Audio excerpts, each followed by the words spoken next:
오늘은 열왕기하 2장의 말씀을 가지고 함께 은혜를 나누고자 합니다. 성경에는 죽음을 보지 않은 두 인물이 있는데요. 창세기 5장 24절에 에녹이라는 선지자의 이름이 나옵니다. 그 성경에는 에녹은 하나님과 동행하였더니 하나님이 그를 데려가심으로 세상에 있지 아니하였더라. 하나님께서 에녹을 데려가셨습니다. 그래서 모든 인간들이 다 죽음을 경험하지만 이 에녹은 죽음을 경험하지 않았습니다. 또 한 인물이 있는데 오늘 이 열왕기하 2장에 나오는 엘리야 선지자입니다. 엘리야 선지자는 하나님께서 불병거와 불말을 통해서 그를 승천시켰습니다. 그래서 우리 인류 역사상 두 인물 외에는 모든 인간은 다 죽음을 경험합니다. 그런데 이 두 인물의 상징적인 의미가 있는데요. 그것은 마지막 때 우리 모두가 하나님 앞에 부활의 소망을 가지고 하나님 앞에 들림 받을 것을 우리에게 예시하는 내용입니다. 그래서 우리도 소망을 가지고 언젠가는 부활하여 하나님 앞에 서는 그날을 기억하면서 소망 가운데 오늘 본문을 보면 우리가 은혜가 되리라 생각합니다. 이 열왕기하 1장과 2장은 아주 대조적인데요. 1장은 이 아합의 아들이었던 아하시아가 2년도 채 못 되어 그가 병으로 죽게 됩니다. 그는 왕이라는 큰 영광을 가졌지만 그는 그 영광을 누릴 줄만 알았지 하나님에 대한 두려움과 또 하나님에 대한 의식이 없었습니다. 그래서 결국 그는 이 땅에서 죽음을 맞이하게 되고요. 그의 인생은 참으로 비참하게 종말을 맞이합니다. 그와 반대로 오늘 2장에 나오는 이 엘리야 선지자는 대조적으로 하나님의 이름으로 고난을 받고 하나님의 이름으로 사역을 한 그 선지자는 비록 이 땅에서의 삶은 고난의 삶이었지만은 그는 영광을 맞이하게 됩니다. 그래서 그는 하나님 앞에 승천의 특권을 얻게 되었고 그리고 우리 모두에게 참된 소망을 가져다 줍니다. 히브리서 4장 14절에 그러므로 우리에게 큰 대제사장이 계시니 승천하신 이곳 하나님의 아들 예수시라. 우리가 믿는 도리를 굳게 잡을지어다. 예수 그리스도께서 죽음 위에 승천한 것처럼 우리도 그 소망을 우리의 마음에 품고 살라 그 말입니다. 오늘 이 말씀이 저와 여러분에게 영적 교훈일 뿐만 아니라 이 엘리야 선지자의 승천을 통해서 우리도 참된 소망을 갖는 저와 여러분 되기를 축복합니다. 오늘 2장 1절에 보면 여호와께서 회오리 바람으로 엘리야를 하늘로 올리고자 하실 때에 엘리야가 엘리사와 더불어 길갈에 가더니 이제 죽음을 예견한 이 엘리야 선지자는 자신의 제자들이자 후배들이었던 선지자들에게 자신이 이제 그들과 이별할 것을 고하기 위해서 그 선지자들이 모여있던 길갈, 그 다음 베델, 여리고를 순회하면서 이제 작별 인사를 하려고 이제 마음을 먹은 것 같습니다. 그래서 이제 길갈을 떠날 때에 엘리사에게 이제 너에게 작별해야 될 것 같다. 이제 너도 하나님의 이름으로 사역을 잘 감당하라. 그런 마음으로 그를 위로하고 떠나려고 했는데 이 엘리사가 결코 엘리야를 떠나지 않겠다고 말합니다. 오늘 2절에 보면 엘리야가 엘리사에게 이르되 청하건대 너는 여기 머물라. 여호와께서 나를 베델로 보내시리라. 하니 엘리사가 이르되 여호와께서 살아계심과 당신의 영혼이 살아있음을 두고 맹세하노니 내가 당신을 떠나지 않겠나이다 하는지라. 이에 두 사람이 베델로 내려가니 그러니까 엘리사가 어떤 일이 있어도 내가 선생님을 떠나지 않겠습니다. 내가 함께 하겠습니다. 그래서 이 엘리사가 엘리야를 떨어낼 수가 없었습니다. 그래서 함께 길갈로 가게 되는데요. 길갈에 모여있던 이 선지자 제자들과 함께 아쉬움의 작별의 인사를 나누고 떠날 줄 무렵에 이 선지자 제자들이 이제 선생님이 당신의 머리 위로 이제 들림을 받을 텐데 당신도 그 사실 압니까? 나도 안다. 그래서 내가 쫓아왔다. 그렇게 말하는 겁니다.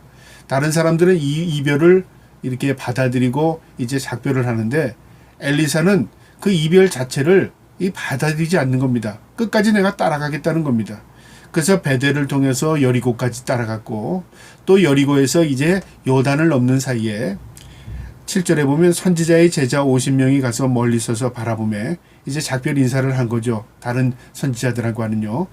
근데 엘리야와 엘리사 두 사람이 요단가에 섰더니 엘리야가 겉옷을 가지고 말아 물을 치매 물이 이리저리 갈라지고 두 사람이 마른 땅 위로 걸어가더라. 기적적인 놀라운 사건을 엘리사가 목도합니다. 이 엘리야가 자신의 겉옷을 말아서 요단강을 치니 요단강이 갈라지고 마른 땅이 되어서 두 사람이 건넜답니다. 이 건넌 이후에 이제 더 이상 따라오면 되지 않아서 광야로 나가는데 엘리야가 엘리사에게 말합니다. 네가 여기까지 나를 신뢰하고 또 그 간절한 마음으로 따라왔는데 내가 끝까지 너와 함께 갈 수 없다. 그런 어조죠. 그래서 마지막 네가 나에게 원하는 것 바라는 거 있으면 한번 얘기해봐라. 그렇게 얘기했습니다. 그때 이 엘리사가 뭐라고 말하냐면 9절에 건너매 엘리야가 엘리사에게 이르되 나는 내게서 떠나감을 당하기 전에 내가 내게 어떻게 할지를 구하라. 엘리사가 이르되 당신의 성령이 하시는 역사가 갑절이나 내게 있게 하소서 하는지라. 이 엘리사가 엘리야에게 구하는 게 뭐냐면 당신에게 임했던 그 성령이 내게 갑절이나 임하기 원합니다. 그러니까 능력 달라 그게 아닙니다. 뭐냐면요. 당신이 하나님의 이름의 장자권을 가지고 행했던 그 능력을, 그러니까 하나님과 함께 했던 그 능력을 나도 갖기 원합니다. 나는 더 갑절을 가져서 하나님 앞에 충성스럽게 살기를 원합니다. 그거죠. 그랬더니 엘리야가 그건 내가 너에게 줄 수 없다. 내 능력 권한에 바뀌다 그 말이죠. 10절에 이르되 내가 어려운 일을 구하는도다. 그러나 나를 내게서 데려가시는 것을 내가 보면 그 일이 내게 이루어지려니와 그렇지 아니하면 이루어지지 아니하리라.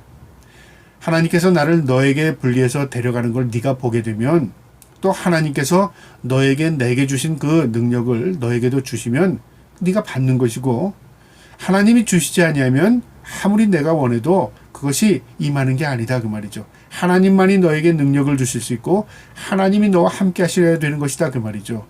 그리고 그 말을 마치자마자 하늘에서 불수레와 불말이 내려옵니다. 11절에 두 사람이 길을 가며 말하더니 불수레와 불말들이 두 사람을 갈라놓고 엘리야가 회오리 바람으로 하늘로 올라가더라. 놀라운 장면을 또 목도한 겁니다.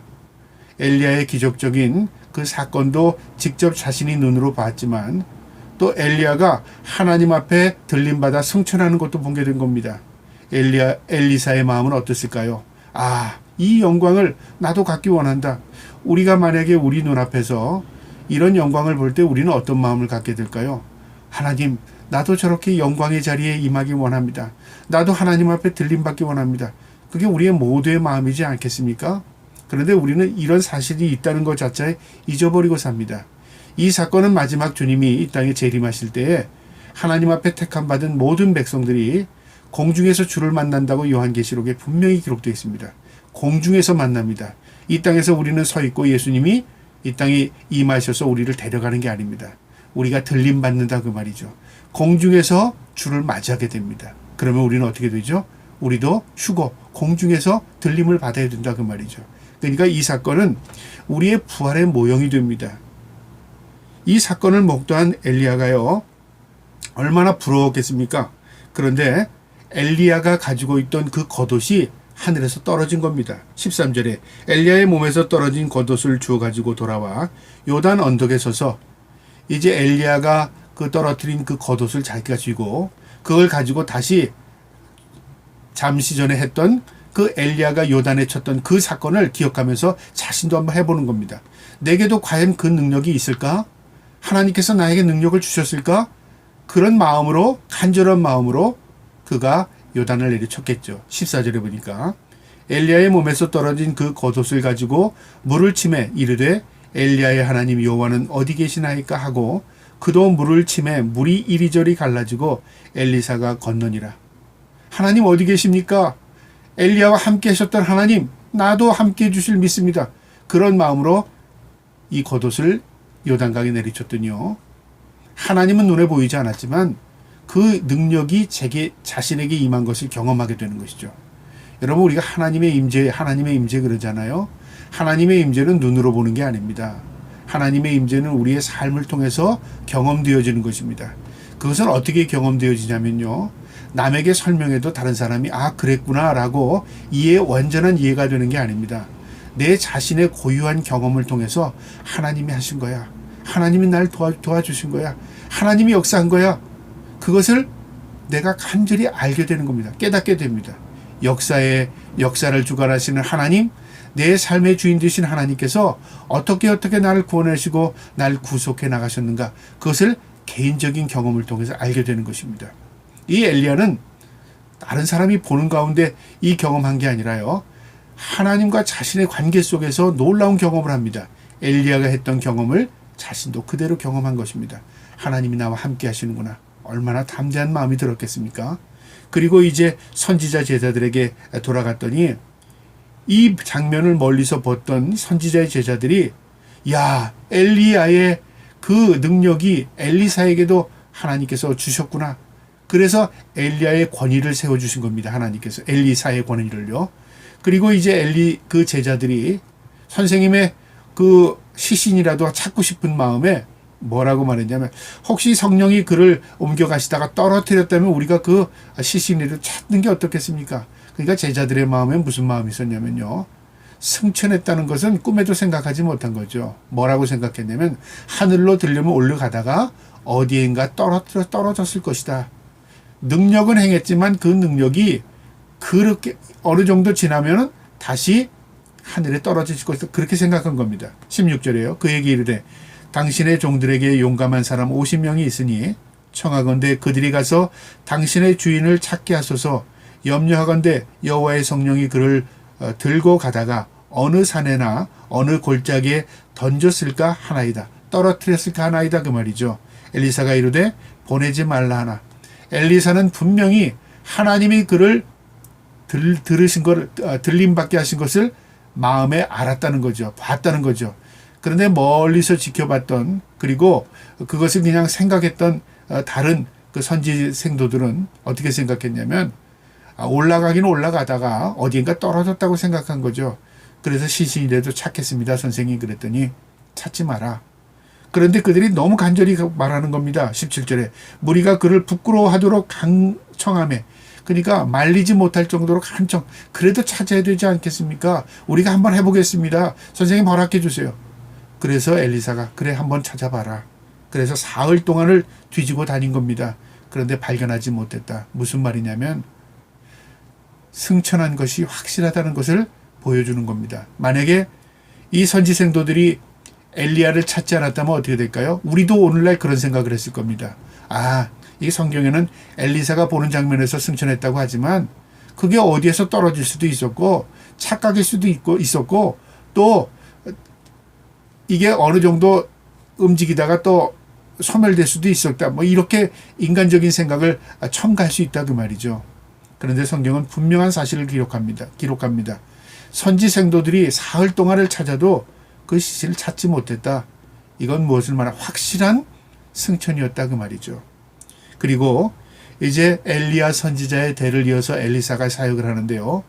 이 사역 가운데 첫 사역이 뭐였냐면 그 성읍에 물이 안 좋아서요 열매를 맺지 못하는 겁니다. 19절에요. 그 성읍 사람들이 엘리사에게 말하되 우리 주인께서 보시는 바와 같이 이 성읍의 위치는 좋으나 물이 나쁨으로 토산이 익지 못하고 떨어지나이다. 과일이 열매를 맺지 못합니다. 물 때문에 그런 것 같습니다. 엘리사가 뭐라고 말하냐면 그러면 새 그릇에 소금을 담아가지고 내게 가지고 와라. 그렇게 말한 거죠. 우리가 여기서 주술적인 방법으로 이해하면 안 됩니다. 왜 소금을 그릇에 가지고 오라고 했을까요? 너희들이 보는 앞에서 하나님께서 확실히 고치시는 걸로 보여주고 싶은 것이죠. 만약에 이 방법이 오늘날도 그대로 통용된다면 소금이 물을 치료했다고 착각하게 됩니다. 여러분, 소금이 물어 들어가면 소금물이 됩니다. 물이 짜집니다. 그러면 어떻게 되죠? 식물이 더 자랄 수 없습니다. 말라버립니다. 그러니까 이것은 주술적인 방법이 아니라 하나님이 고쳐주시는 것을 모든 사람이 깨닫게 하는 것이죠. 소금이라는 것은 뭐냐면 방부의 역할을 하고 고대에서는 치료의 역할을 한다고요. 균을 막아주는 역할을 했습니다. 그러니까 하나님께서 이 물의 근원의 균을 막아주신다. 그걸 보여주기 위해서 소금을 가지고 새 그릇에 소금을 가지고 오라고 한 겁니다. 그러면 엘리사가 그냥 아무 생각 없이 기적을 베푸나요? 그게 아닙니다. 하나님께 계시를 받은 것이고요. 기도를 통해서 하나님 앞에 응답받은 겁니다. 21절에 볼까요? 엘리사가 물 근원으로 나가서 소금을 그 가운데 던지며 이르되 여호와의 말씀이, 하나님이 이미 말씀한 겁니다. 그러니까 자기가 기적을 일으키는 게 아니고요. 자기가 능력을 행하는 게 아니라 그 성읍의 사람들이 그것을 간절히 엘리사에게 원했습니다. 그러니까 엘리사는 하나님께 기도했겠죠. 이 엘리사가 하나님 앞에 응답을 받은 겁니다. 그래서 그 행위를 하는 겁니다. 여호와의 말씀이 내가 이 물을 거쳤으니 이로부터 다시는 죽음이나 열매 맺지 못함이 없을지니라. 하나님께서 고쳤답니다. 고쳤는데 소금을 던지라고 했습니까? 아닙니다. 고쳤는데 너희들 보는 앞에서 하나님이 하셨다는 것을 엘리사를 통해서 보여주는 겁니다. 그 행위를 하는 겁니다. 우리가 어떤 것을 행했다고 하나님 기뻐하시고 행하지 않았다고 하나님 기뻐하지 않는 게 아니라요. 우리가 행하기 전에 우리 마음을 다 헤아리십니다. 우리의 머리카락까지 세마 되시고 우리의 심장과 폐부를 헤아리신다고 말합니다. 하나님은 우리의 모든 것을 다 알고 계십니다. 심지어는 우리가 앞으로 어떻게 살아갈 것까지도요. 그러니까 우리의 믿음은 고백인 것이지 우리가 무슨 행위를 했다고 하나님께서 너 그렇게 살았으니까 내가 이렇게 해줄게, 그게 아니라 그 말이죠. 그러니까 우리는 믿음의 고백대로 살아갈 때 하나님께 영광이 되는 것입니다. 그러니까 하나님이 모든 것을 아시기 때문에 우리가 그 하나님께 마음에 합당한 삶을 살아가면요, 우리가 믿음으로 승리하게 되지만 하나님이 합당한 삶을 살지 못하고 사단의 미혹에 넘어가든가 우리가 세상의 유혹에 빠지게 되면 하나님을 극히 실망케 하는 겁니다. 그래서 우리는 하나님의 주권의 섭리 아래서 순종하며 믿음으로 살아갈 때 승리를 경험하게 되는 것입니다. 이제 엘리사는 그 성읍을 떠나서 이 베델을 지나 사마리아로 올라가는 길에요. 또 하나의 사건이 일어납니다. 이 베델로 올라가는데 이 아이들이 나와서 동네 아이들이 이 엘리사를 놀립니다. 엘리사가 대머리였습니다. 그러니까 대머리 놀린 거죠. 23절에 볼게요. 엘리사가 거기서 베델로 올라가더니 그가 길에서 올라갈 때 작은 아이들이 성읍에서 나와 그를 조롱하여 이르되 대머리여 올라가라 대머리여 올라가라 하는지라. 대머리여. 여러분, 우리가 머리털이 없다는 것은 괜찮아, 뭐 보기 흉하지 않아, 우리는 그렇게 위로할지 모르지만요, 자신은 머리털이 나지 않는 자신은요, 그게 좀 쑥스럽고 민망합니다. 그 누구나요. 그래서 가리고 싶은 거죠. 근데 모자를 쓰고 다니는 것도 아니고요. 또 뭐 그렇게 해서 가릴 수도 있겠지만 이 엘리사는 그냥 하나님이 주신 그 모습 그대로 그냥 다녔습니다. 그런데 애들이 순수한 아이들이 그냥 놀리는 겁니다. 엘리사가 뭐라고 말했을까요? 이놈들 하지마, 조용히 해. 뭐 창피하니까 그랬겠죠. 여기 보니까 24절에 엘리사가 뒤로 돌이켜 그들을 보고 여호와의 이름으로 저주하며, 여호와의 이름으로 저주했다. 그러니까 우리는 저주를 퍼본 것으로 말하는데요. 그러면 안 돼. 이 아이들에게 그렇게 야단을 친 거죠. 그런데 엘리야가 야단을 쳐서 이 아이들이 화를 당했다. 우리가 그렇게 생각하면 마치 우리가 하나님의 사람들이 저주를 퍼부으면 저주가 임한스러운 착각합니다. 안 그렇습니다. 저주는요, 내가 남에게 저주를 퍼붓는다고 저주가 임하고, 저주를 안 하고 축복했다고 축복이 임하고, 그게 아닙니다. 내가 그 사람을 간절히 축복하면 하나님이 내 마음을 헤아리시고 그를 긍휼히 여기시는 마음으로 축복하십니다. 내가 그를 저주해도 하나님의 마음에 합당하지 않으면 그 저주는 그게 그에게 임하지 않을 뿐만 아니라 저주한 내게 화가 임합니다. 우리가 불이라는 것도 그렇잖아요. 내가 나무를 해하려고 불을 붙이면 어떻게 해요? 나도 그 불에 화를 입을 수 있는 것이죠. 그래서 축복과 저주는 하나님의 주권 아래 있는 것입니다. 엘리야가 그 어린아이들에게 야단을 쳤습니다. 이름으로 야단을 쳤습니다. 그랬더니 숯불에서 암콤 둘이 나와서 아이들 중에 42명을 찢었더라. 아이들이 몰려다니면서 대머리야 놀리고 다니는데 이 엘리사가 얼마나 괴로웠겠습니까? 그런데 이 곰이 이 아이들을 해쳐버린 겁니다. 참 우리가 볼 때는 하나님 하셔도 이건 너무하신 거 아닌가? 아이들이 철없이 그렇게 했는데 이런 일이 벌어진다는 게 우리 생각으로는요, 좀 하나님의 이 하시는 일의 합당성에 대해서 의문이 될 때가 있습니다. 성경에 그런 내용이 있죠. 예수님께서 이제 돼지떼에게 들어가게 말하죠. 그 귀신 들린 그 사람에게 너의 군대 귀신이 있다. 그걸 보여주기 위해서 그 사람에 있는 군대 귀신이 돼지떼에게 들어가서 돼지떼가 몰살을 합니다. 그 사건을 보면 한 사람을 고치기 위해서 돼지떼 수천 마리를 죽이는 그게 우리에게 합당하지 않다 그렇게 생각을 할 때가 있습니다. 근데 무엇을 보여주냐면요. 모든 주권이 하나님 아래 있습니다. 엘리사는 한 사람이 우리 성경이 같은 사람입니다. 이 사람 한 사람도 똑같고 저 사람 한 사람도 똑같습니다. 무엇이 중요하냐면요. 하나님의 일을 함에 통해서 하나님의 이름으로 그가 행하고 있다는 것입니다. 도구라 그 말이죠. 그 하나님의 도구를 욕하는 것은 곧 하나님이 욕되는 하는 겁니다. 그러면 하나님이 어떻게 하시죠? 그것을 알게 하시기 위해서 이런 사건을 통해서 교훈 삼게 하시는 겁니다. 이 사건이 성경에 기록됨을 통해서 어떻게 할까요? 모든 성경을 아는 인류의 모든 후손들이 그걸 경험하게 돼요. 경각심을 갖게 돼요. 내가 하나님의 이름으로 욕되게 하는 것은 하나님이 기뻐하지 않는구나. 하나님의 이름을 욕하는 것은 결국 내게 화를 임하는 거구나. 그걸 알게 하는 것이죠. 이게 어떤 면으로는요, 상징적인 사건입니다. 만약에 엘리사가 가는 곳마다 대머리여 하면 다 곰이 나와서 다 죽였다. 그러면 그런 사건이라고 일반적인 사건으로 지불해버리면요.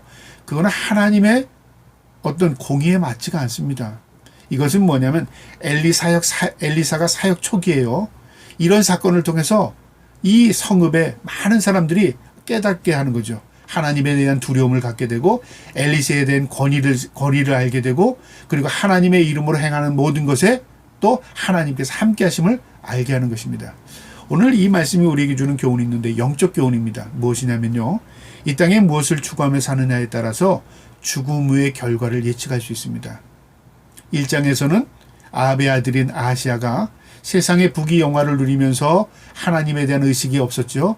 결국은 비참한 죽음을 경험하게 됩니다. 그와 함께 반대로 2장의 엘리사 선지자는요. 영광을 경험하게 됩니다. 그러니까 이 땅에서의 삶이 전부가 아닙니다. 어떻게 살았느냐를 통해서 하나님이 우리의 삶을 평가하십니다. 저와 여러분이 엘리사처럼 하나님 앞에 붙들려 사는 저와 여러분 되기를 축복합니다. 계시록 2장 10절에 보면 죽도록 충성하라. 그리하면 내가 생명의 관을 내게 주리라. 이 땅에서 충성하랍니다. 기회는 이 땅입니다. 하나님, 내가 천국 가서 충성할게요. 천국에는 다 하나님 앞에 택함 받은 백성들이 나와서요. 하나님 앞에 충성을 맹세한 자들이 모여 있습니다. 충성은 이곳에서 하는 것입니다. 이 땅에서 저와 여러분의 하나님 앞에 충성된 자로 살기를 축복합니다. 로마서 8장 17절 18절에 우리가 그와 함께 영광을 받기 위하여 고난도 함께 받아야 할 것이니라. 생각건대 현재의 고난은 장차 우리에게 나타날 영광과 비교할 수 없도다. 고난은 어디서요? 영광과 비교하면 비교가 되지 않는답니다. 이 땅에서의 고난과 하나님의 나라의 영광은 비교할 수 없는 것입니다. 왜요? 너무너무 차이가 났어요. 그 영광을 바라보며 사시기를 축복합니다. 또 오늘 이 본문의 영적인 교훈 두 번째는요. 성령의 역사를 사모하는 자에게 능력이 나타난다는 겁니다. 엘리사가 엘리야를 끝까지 따라갑니다. 베델까지 요단까지 따라가면서 선생님 내가 떨어지지 않고 선생님 따라다니겠습니다. 끝까지 가겠습니다. 끝까지 가서 어떻게 됐어요? 엘리야가 승천하는 모습까지 목도하게 됩니다. 엘리야가 요단을 가르는 것까지 보게 되고 자기도 그 요단을 똑같이 가르는 능력을 경험하게 됩니다. 사모한다는 게 뭘까요? 간절히 찾다, 간절히 바란다, 소원한다, 이루어지기를 바란다 그 말입니다. 우리가 이 땅에서 하나님을 사모함이 내게 복이 됩니다. 하나님을 찾고 바라고 기대할 때 하나님께서 결코 우리를 실망시키지 않으십니다. 저와 여러분이 그 간절한 마음으로 믿음으로 살기를 축복합니다. 마지막 오늘 이 영적인 교훈은요. 우리에게 하나님은 사명자와 함께 하신다 그 말이죠. 사명. 우리는 목회자만 사명, 그 다음에 잘 믿는 사람만 사명을 가진 것으로 착각하는데요. 그렇지 않습니다. 저같이 목회자는 말씀을 증거하는 사명을 가진 겁니다. 이 사명 제대로 못하면 하나님 앞에 책망받겠죠. 그러니까 말씀의 사명은 뭐죠? 하나님의 말씀을 올바로 전하는 것입니다. 많이 전한다. 그리고 재밌게 전한다. 그리고 또 이 말씀을 아주 멋있게 전한다. 그게 아닙니다. 하나님의 말씀을 하나님의 의도대로 정하는 것입니다. 그 하나님의 말씀에 뭐예요? 하나님이 드러나게 하시고 예수 그리스도의 구원이 드러나게 하시고 십자가의 복음을 우리가 깨닫게 하고 우리가 소망을 하늘에 두게 살게 하는 것. 그 온전한 복음을 증거할 때 하나님께서 기뻐하시는 겁니다. 그게 사명인 겁니다. 또 우리에게 섬김의 사명을 준 사람이 있습니다. 또 나눔의 사명을 준 사람이 있습니다. 또 가르침의 사명을 준 사람이 있습니다. 또 여러 가지 하나님이 은사대로 주신 사명의 분량이 다 있습니다. 그 사명대로 살아가는 게 하나님이 우리에게 주신 사명입니다. 사명에 충성하는 자 하나님이 기뻐하십니다. 우리가 어떤 사람이 이 땅에서 돈 버는 데 사명을 가진 사람들이 있어요. 근데 돈을 왜 법니까? 만약에 돈을 벌어서 하나님 앞에 영광되게 쓰기 위해서 내가 열심히 번다. 그건 사명이라고 말할 수 있습니다. 그런데 내가 열심히 벌어서 나를 행복하게 살기 위해 내가 열심히 벌어서 어떻게 이렇게 살 거야? 그것은 사명이라고 말하지 않습니다. 사명은 모든 초점이 하나님을 향하는 것입니다. 저와 여러분이 그런 사명 가지기를 주님의 이름으로 축복합니다.